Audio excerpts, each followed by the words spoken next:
The apple pie feels warm against my palms as I stand on my parents' porch, the November wind nipping at my back.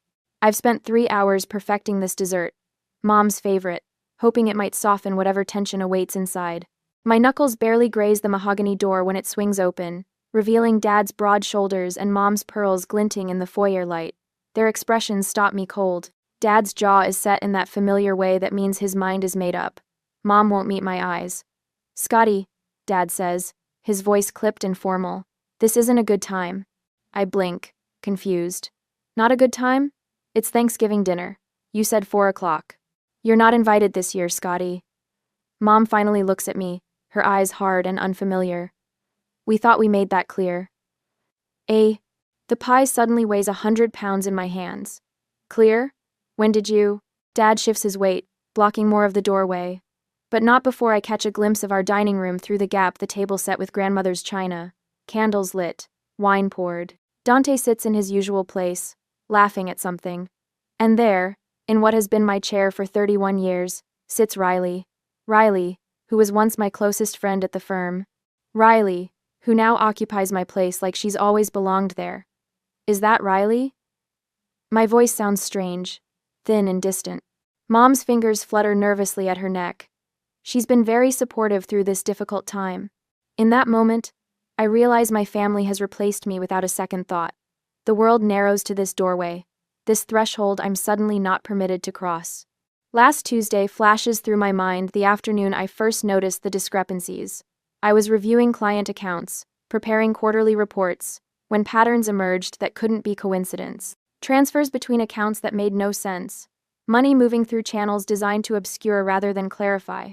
I'd taken my concerns straight to Dad's office, laptop in hand. "These transactions don't add up," I explained, turning the screen toward him. "Someone's shifting client funds through shell companies before they reach their intended investments." Dad barely glanced at the spreadsheet. "You don't understand how this business works. Leave it alone." "I understand exactly how it works. That's the problem." I pointed to the screen. "This isn't aggressive investment strategy. This is fraud."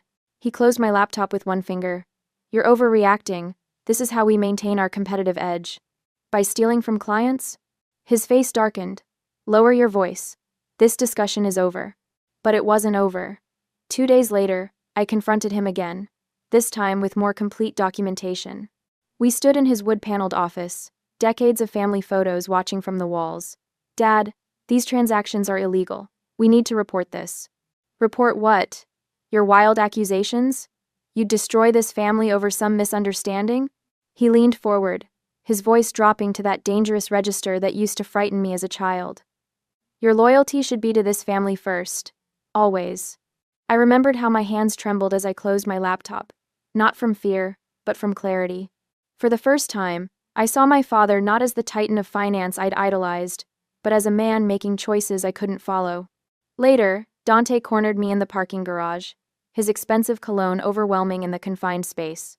"My brother, the golden child, the one who never questioned. What are you doing, Scotty?" he hissed. "Just let it go. You're jeopardizing everything we've built." "We didn't build anything on stolen money," I replied.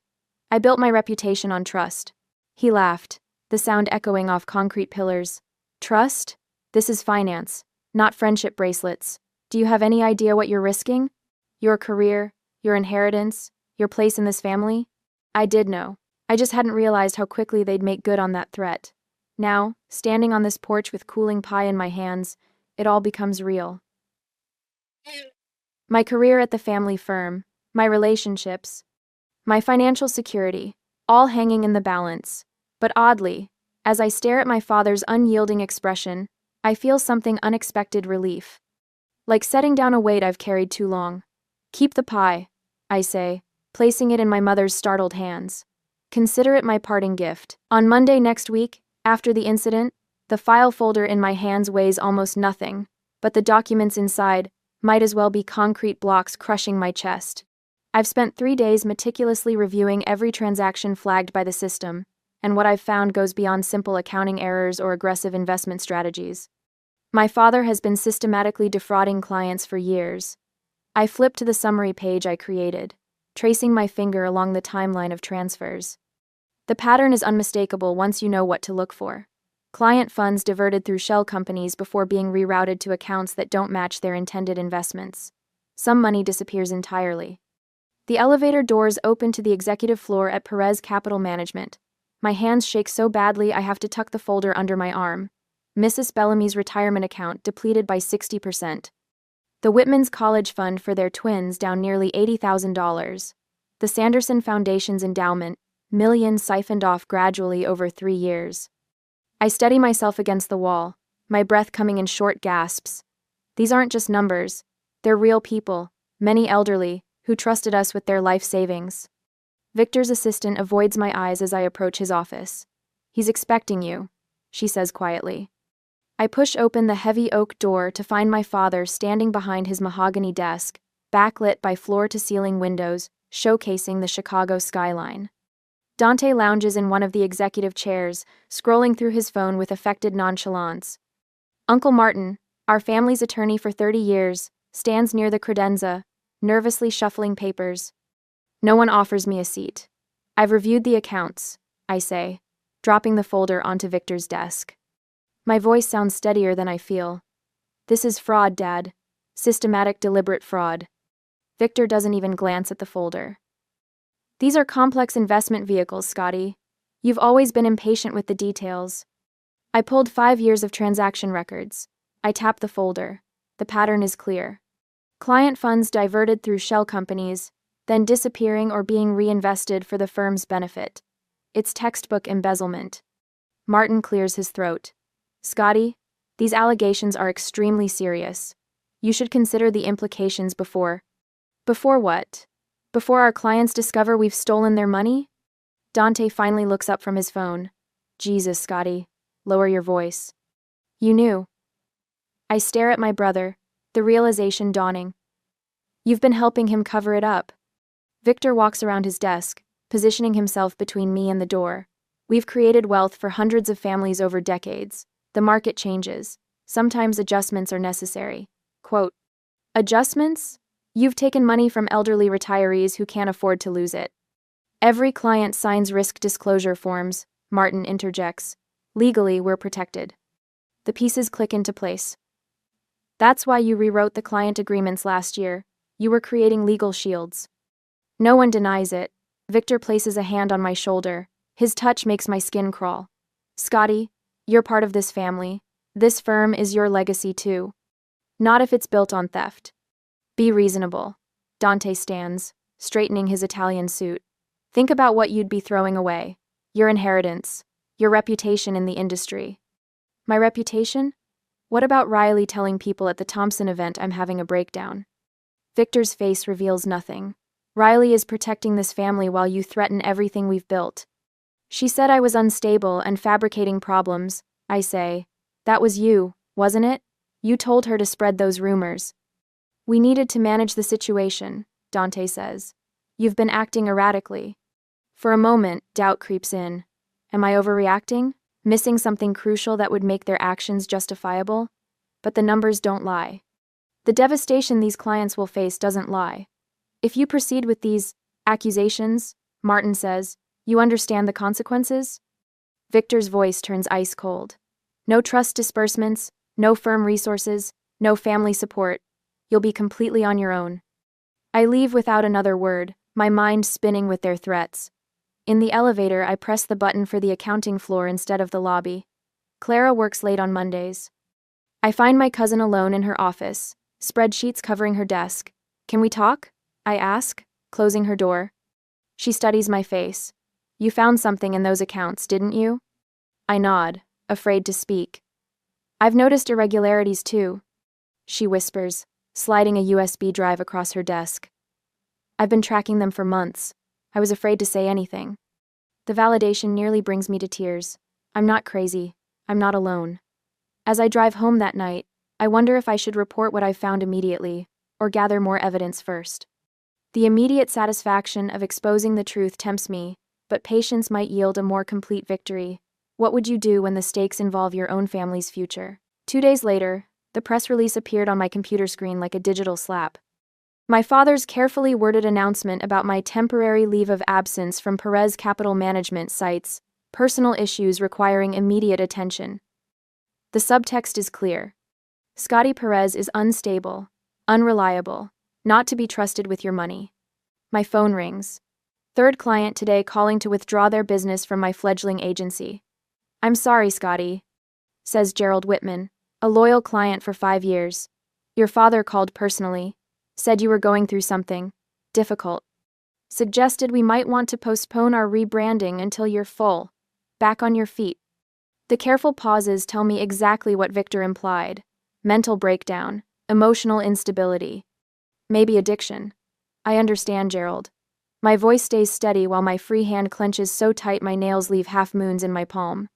After hanging up, I check my bank account, a habit born of growing anxiety, and find my balance frozen.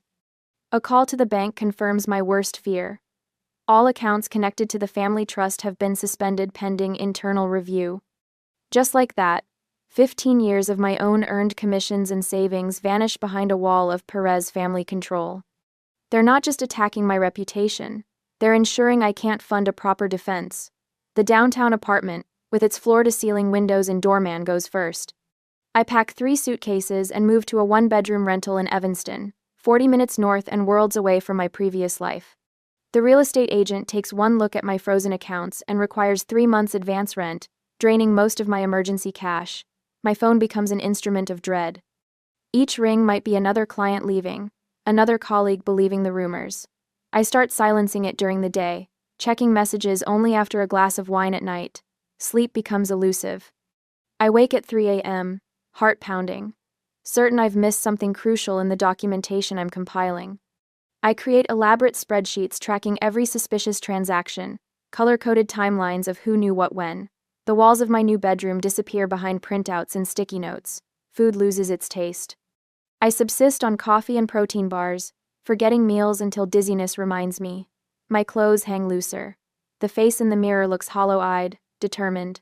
Still, I type. Print. Highlight. Each documented transaction becomes another brick in the wall between my old life and whatever comes next. Whatever they take from me, they can't take this. The truth, methodically assembled, page by damning page. A knock interrupts my concentration. My elderly neighbor, Mrs. Patterson, stands in the hallway, holding a loaf of bread still warm from the oven. Whatever they're saying about you, dear, I've known you since you were small. You've always done the right thing. Her simple faith brings the first tears I've allowed myself. The unexpected knock comes on a Thursday evening next week. Through the peephole, I see my father's stern profile and my mother's pearl earrings catching the hallway light. I open the door but don't invite them in. They enter anyway. Mom's eyes widen at the papers covering every surface. Dad remains impassive. This has gone far enough, Scotty, he says, surveying my cramped living room with barely concealed distaste. Mom opens her designer handbag, removes a thick document. Just sign these papers saying you were mistaken, and everything goes back to normal. Her voice carries a rehearsed lightness. Your apartment, your accounts, your position at the firm. We'll tell everyone it was all a misunderstanding. Dad steps closer. Be reasonable. This crusade of yours helps no one and hurts everyone, including yourself. He gestures at my surroundings. Is this really worth it? I look at them. Really look. Mom's carefully maintained appearance masking her discomfort. Dad's absolute certainty that I'll eventually bend to his will, just as I always have. Something shifts inside me, a tectonic plate finding its true position. Normal was the problem, I say, the words coming from somewhere deeper than thought. I can't pretend anymore. Mom's face crumples. Dad's hardens. Then you've made your choice, he says. As the door closes behind them, I realize I'm standing taller. Their approval, which I've sought my entire life, suddenly weighs nothing against the clarity of this moment. For the first time since this began, I'm absolutely certain I'm on the right side of this fight. Ethan from the SEC calls the next morning. I reviewed those preliminary documents you sent, he says, voice lowered. We need to talk. Not on the phone, not at my office. We meet at a coffee shop in Wilmette. He slides a notepad across the table. You're on to something significant, but we need more. Specific transactions, account numbers, authorization chains. Later that evening, Clara calls from her car. I'm parked 3 blocks away. My cousin whispers, Victor doesn't know I made copies of the quarterly reports he tried to alter. I'm bringing everything. With each conversation, each piece of evidence accumulating, I feel a shift. My voice grows firmer in meetings. My hands no longer shake when the phone rings. When I speak about what I've found, I no longer sound like someone seeking validation, but like someone presenting undeniable facts. The truth, it turns out, has its own gravitational pull. A week later, the SEC investigation file grows. Ethan helps me organize the evidence chronologically, building an airtight case. Clara continues feeding me internal documents, each more damning than the last. Then comes the unexpected breakthrough. Uncle Martin has been keeping his own detailed records for years, an insurance policy against the day Victor might turn on him too. His secretary reaches out, offering access to the hidden files. I'm reviewing Martin's documents when my phone lights up with a name I never expected to see again. Riley. Her message is brief. We need to talk before it's too late. For both of us. My finger hovers over the screen. 2 days later, after gathering enough documents, the conference room at the SEC feels sterile and impersonal. All glass and steel and uncomfortable chairs. It suits my purposes perfectly. I slide the last document across the polished table to Ethan Caldwell, watching his expression carefully as he reviews it. This transaction here, I say, tapping a highlighted line, shows how client funds were diverted through shell companies before reaching their supposed investments. I've organized everything meticulously, a chronological timeline spanning 5 years. Impact statements from unwitting clients, even internal memos documenting the deliberate cover-up. Ethan removes his glasses, rubbing the bridge of his nose. Miss Perez, when you first contacted us, I thought this might be a disgruntled employee situation or a family dispute. He spreads the documents before him like playing cards. But this is systematic. The scale of it is criminal, I finish for him. And it's still happening. He nods slowly, his professional demeanor cracking to reveal genuine concern. I'll need to bring in our forensic accounting team. This will trigger a formal investigation. That's what I was hoping for. I'm halfway to my car when my phone buzzes. Riley. I almost declined the call, but curiosity wins out. Can we meet? Her voice has that artificial sweetness I used to mistake for warmth. Just you and me, like old times. The Standard downtown, 1 hour? The elegant lounge of the Standard is mostly empty at this hour.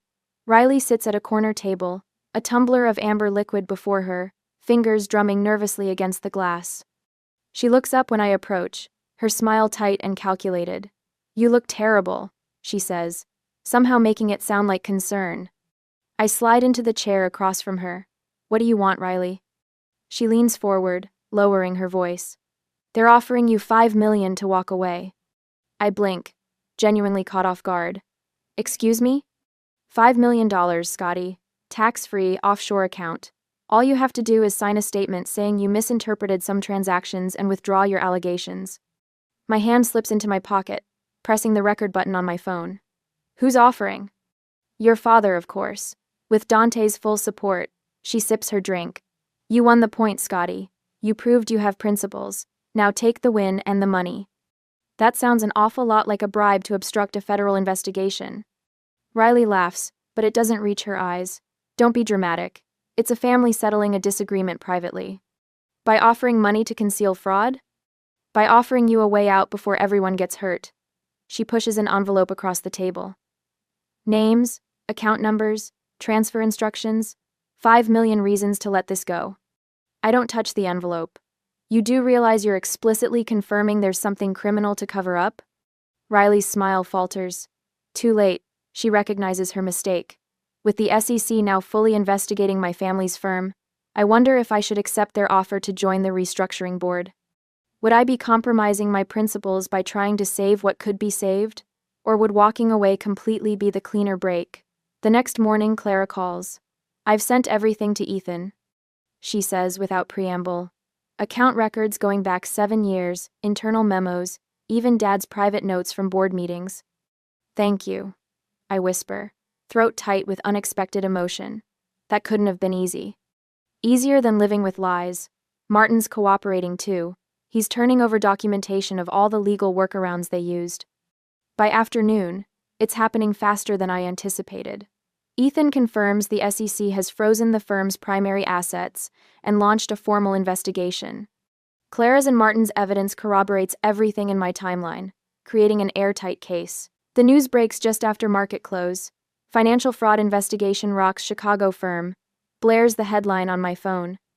I'm still reading when another call comes through. Scotty. My father's voice sounds strange, smaller somehow, with a tremor I've never heard before. This has gone too far. Scotty. I remain silent, savoring the unfamiliar power of making him wait for my response. We need to talk, he continues, desperation leaking into his tone. As a family. At the house. About what? How to avoid prison. A heavy pause stretches between us. Please, he says finally. The word sounds foreign in his mouth. Tomorrow night, 7 o'clock. As I end the call, I realize my hands aren't trembling anymore. For the first time since this began, the weight on my shoulders feels less like a burden and more like strength. The next day at my parents' house, the leather chair in my parents' living room feels cool against my palms as I perch on its edge. Through floor-to-ceiling windows, Chicago's skyline glitters against the evening sky, a view I once found comforting. Now it feels like a kingdom built on quicksand. Father stands by the fireplace, his posture lacking its usual rigid confidence. Mother paces behind the sofa, her diamond bracelet catching the light with each nervous gesture. Dante sits opposite me, legs crossed, fingers steepled under his chin. We've prepared a statement. Father slides a folder across the coffee table. The board agrees you should take control of the company. I don't touch it. Control of what? A firm under SEC investigation? A temporary setback. His voice softens to a tone I haven't heard since childhood. You can fix this, Scotty. Sign this amended statement, take the helm, and we'll issue a public apology for the misunderstanding. Misunderstanding? The word hangs between us. Mother approaches, eyes glistening. Please, Scotty. Everything we built over 40 years, your father's legacy, our reputation, is that worth destroying over some accounting discrepancies? They weren't discrepancies. I keep my voice steady. They were deliberate acts of fraud against people who trusted you. Dante slams his hand on the armrest. Do you have any idea what you've done? 3 generations of Perez's built this company. Grandfather arrived with nothing but a high school education and created something that mattered. You're burning it all down because you've suddenly developed a conscience? The accusation stings less than it would have months ago. Their desperation tastes almost sweet after what they've put me through. You want me to lie to federal investigators? I say, take control of a sinking ship, and somehow convince everyone the water isn't really rising. Father sits beside Mother, takes her trembling hand in his. We're offering you everything. The company, a public vindication, your place in this family restored. My place? I pull my laptop from my bag. Let me show you what I've been working on instead of accepting your bribes. I open a spreadsheet and turn it toward them. This is a restitution fund I've established for the clients whose money you stole. Mother gasps. Father leans forward, eyes narrowing as he scans the figures. I've committed my entire savings, including what I set aside for my bonuses before I knew what was happening. Clara has contributed her trust fund portion. Even Uncle Martin added what he could. Dante stands, pointing at the screen. This is insane. You can't possibly cover the losses. Not all of them. I admit. But enough to help the worst affected clients, the retirees who invested their life savings, the small business owners who trusted us with their employees' pensions. You would bankrupt yourself for strangers? Father's voice sounds hollow. For the truth. I close the laptop. A legacy built on lies was never worth protecting. The room falls silent except for Mother's soft weeping. The city lights shimmer through the windows, indifferent to our family drama. I remember standing in this room as a child, watching Father close deals over the phone, believing he was something greater than ordinary men. I've brought the paperwork to formally resign from the family trust. I remove an envelope from my bag. I'm relinquishing my inheritance, my shares in Perez Capital, and my rights to any family properties. Father's face drains of color. You can't be serious. I've never been more serious. I slide the papers across the table. I've had my lawyer review everything. It's binding once you sign. Ha! Father doesn't move. Dante snatches the papers, skims them, then tosses them back on the table. This is your final answer? Father's voice cracks. You would choose strangers over your own blood? The question hangs between us. I think of all the times he lectured me about family loyalty, about protecting our own. I chose the truth, I say quietly. You taught me that family protects its own. Those clients trusted us to protect them. They were our family too. Father collapses into his chair like a marionette with cut strings. Mother sobs into her hands. Dante paces to the window, turns his back on all of us. The SEC will announce formal charges tomorrow morning.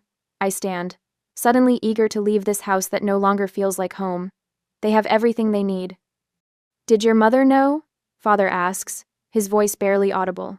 I hesitate, looking at Mother's crumpled form on the sofa. That's not for me to say. I gather my things, walk toward the foyer. Something catches my eye on the mantelpiece, a collection of family photos in silver frames.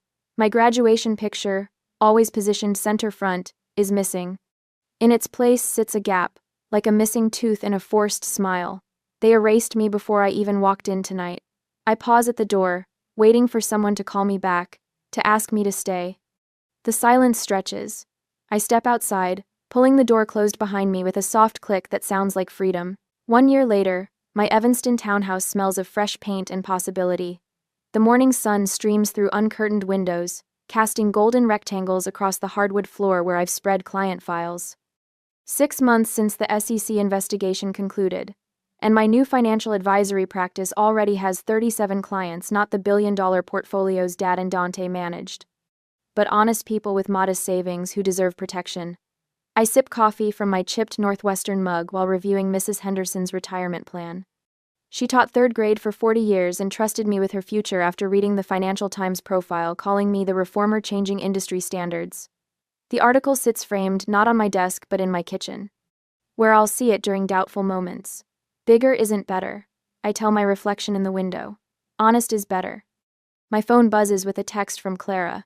Don't forget cranberries. Everyone arrives at 4. I smile. 1 year since I stood on my parents' porch with that pie. 1 year of rebuilding. The kitchen counter overflows with Thanksgiving preparations. Turkey roasting, potatoes waiting to be mashed, green bean casserole bubbling. No family china here, just mismatched plates I've collected from secondhand shops, perfect in their imperfection. By 4, my dining room hums with conversation. Clara arranges flowers while Martin carves the turkey. Ethan from the SEC discusses retirement with Mrs. Henderson, whom I invited because no one should spend holidays alone. Former colleagues who stood by me when rumors flew fill the remaining seats. I clink my glass for attention, surprised by my steady hand. Last Thanksgiving, I lost what I thought was everything. I say, looking around the table.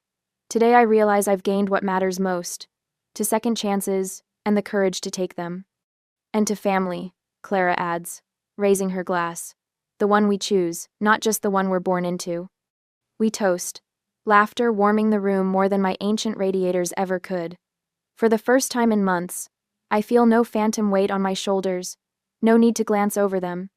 The conversation flows like wine stories shared, bonds strengthened. These people stood beside me when standing anywhere was difficult. Your father asked about you at the sentencing, Martin mentions quietly as we load the dishwasher later. Dante too. I nod, carefully placing a wineglass on the top rack. I heard the ethics board wants me to consider a position, I say, to help restructure industry standards. You'd be perfect, Martin says. Your name means something different now. Integrity, not just legacy. The doorbell interrupts us. Through the peephole, I see Dante standing alone on my porch, holding a covered dish, his shoulders hunched against the November chill. His expression lacks the arrogance. I remember his face thinner, eyes shadowed. I hesitate, my hand on the doorknob. The board position papers wait unsigned on my desk. Moving forward doesn't mean forgetting the past, but perhaps it means not being imprisoned by it. As I stand at my own doorway, now with the power to exclude or welcome, I wonder if true healing comes from extending the forgiveness we were once denied, or if some boundaries should remain firm even after the storm passes. What would you do when faced with a family member who once betrayed you, but now stands humbled at your door? I take a breath and open the door wider.